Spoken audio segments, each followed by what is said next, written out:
Hey, we are in Exodus chapter 29 and 30, continuing what the role of the priests are going to be and how the people are going to need to offer sacrifices to stay holy, pure before a holy God. So let's go ahead and jump right into the text. Chapter 29. When you ordain one of Aaron's sons as my priest, choose a young bull and 2 rams that have nothing wrong with them. Then from your finest flour, make 3 batches of dough without yeast. Shape some of it into larger loaves, some into smaller loaves mixed with olive oil, and the rest into thin wafers brushed with oil. Put all of this bread in a basket and bring it when you come to sacrifice the 3 animals to me. Bring Aaron and his sons to the entrance of the sacred tent and have them wash themselves. Dress Aaron in the priestly shirt and the robe that goes under the sacred vest, and the vest itself, the breastplate and the sash.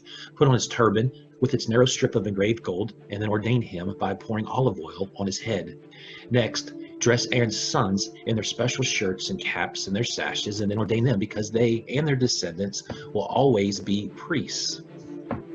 Lead the bull to the entrance of the sacred tent, where Aaron and his sons will lay their hands on its head. Kill the bull near my altar in front of the tent. Use a finger to smear some of the blood on each of the 4 corners of the altar, and pour out the rest of the blood on the ground as the lower part of the liver and 2 kidneys with their fat, and send them up in smoke on the altar. But the meat, the skin, and the food still in the bull's stomach must be burned outside the camp as an offering to ask forgiveness for the sins of the priests. Bring one of the rams to Aaron and his sons and have them lay their hands on its head. Kill the ram and splatter its blood against all 4 sides of the altar. Cut up the ram, wash its insides and legs, and lay all of its parts on the altar, including the head. Then make sure that the whole animal goes up in smoke with a smell that pleases me.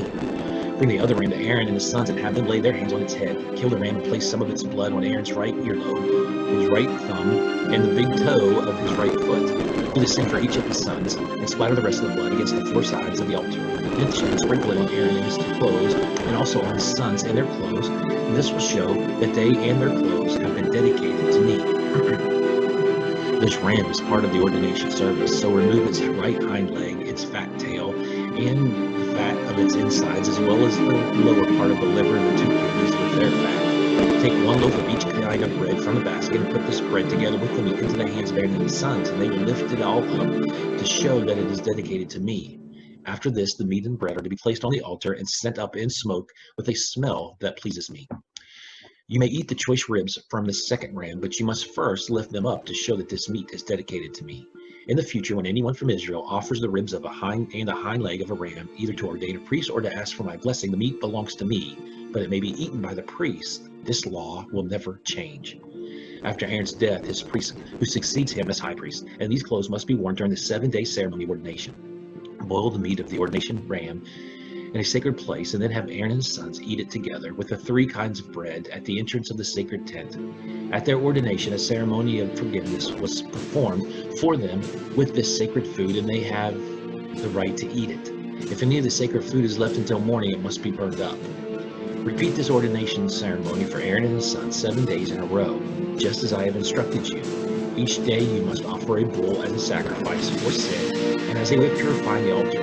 In addition, you must smear the altar with olive oil to make it completely holy. Do this for 7 days, and the altar will become so holy that anyone who touches it will become holy. Each day, you must sacrifice 2 lambs a year, 1 in the morning, 1 in the evening. With each lamb, offer 2 pounds of your finest flour mixed with a quart of pure olive oil, and also pour out a quart of wine as an offering. The smell of the sacrifice on the fires of the altar will be pleasing to me. You and your descendants must always offer the sacrifice on the altar at the entrance to the sacred tent. People of Israel, I will meet and speak with you there. In my shadow, who I am, the tent will become sacred, and Aaron and his sons will become worthy to serve as my priests. I will live among you as your God, and you will know that I am the Lord your God, the one who rescued you from Egypt, so that I could live among you. Chapter 30. Build an altar of acacia wood where you can burn incense. Make it 18 inches square and 36 inches high, and make each of its 4 corners stick up like the horn of a bull. Cover it with pure gold and put a gold edge around it. Then, below the edging on opposite sides, attach 2 gold rings through which you can put the poles for carrying the altar. And these poles are also to be made of acacia wood, covered in gold. Put the altar in front of the inside curtain of the sacred tent. The chest with the place of mercy is kept behind that curtain, and I will talk with you there. From now on, when Aaron tends the lamp each morning and evening, he must burn sweet-smelling incense to me on the altar.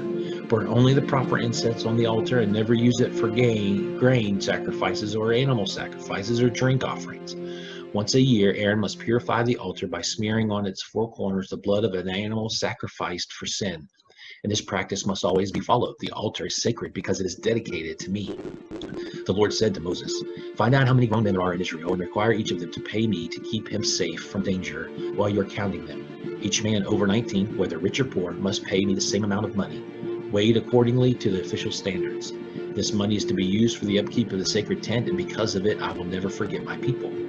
The Lord said to Moses, "Make a large bronze bowl and a bronze stand for it. Then put them between the altar for sacrifice and the sacred tent, so the priests can wash their hands and feet before entering the tent or offering a sacrifice on the altar. Each priest in every generation must wash himself in this way of olive oil with the following costly spices: 12 pounds of myrrh, 6 pounds of cinnamon, 6 pounds of cane, 12 pounds of cassia. Measure these according to the official standards, and then use this sacred mixture for dedicating the tent and chest, the table and its equipment, the lampstand with its equipment, the incense altar with its utensils, the altar for sacrifices, the large bowl with its stand. By dedicating them in this way, you will make them so holy that anyone who touches them will become holy. When you ordain Aaron and his sons as my priests, sprinkle them with some of this oil, and say to the people of Israel, this oil must always be used as the ordination service of a priest. It is holy because it is dedicated to the Lord. So treat it as holy. Don't ever use it for everyday purposes or mix any for yourselves. If you do, you will no longer belong to the Lord's people. Mix equal amounts of the costly spices, stacked oncha, galbanum, and pure frankincense. Then add water, salt, to make the mixture pure and holy. Pound some of it into powder and sprinkle it in front of the sacred chest where I meet with you. Be sure to treat this incense as something very holy. If you ever make any of it to use as perfume, you will no longer belong to my people. And so we see that the God is being, again, very specific about what he wants done. I wanted to also show you a couple of things I could have showed you the day before. This is kind of a rendering of what priest, the stones you see right there. Let's see. You see the stones, 12 of them. Of course, those are representing the 12 tribes of Israel. You see the tassels down here that they talked about. All of this, all of these, every part has something special, a special meaning for God and the people of Israel. And then I also wanted, and we'll come back and we'll be showing that, we'll be talking about that more as we go along. But then I also wanted to show you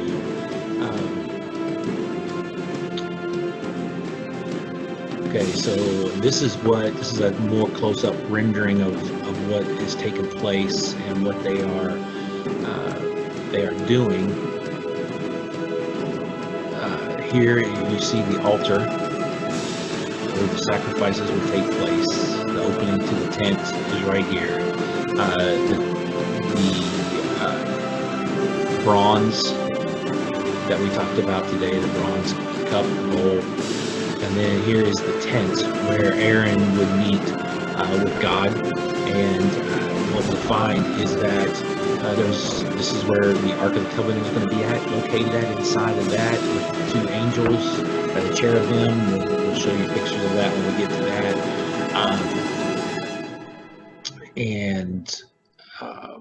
There will also be a Holy of Holies, a special section At Kroger, that nobody can enter except for once a year. And so that gives us a little bit of an understanding of what is taking place from a fresh and batch of what berries they are to dealing with. Oops. So you get what you need when you stop that. So we're back to here. it gives us a little bit of idea of what is taking place. And remember, they're going to end up doing this for 40 years. They're going to be tearing this tent down, putting it back up. There's going to be a team involved in doing that all the time.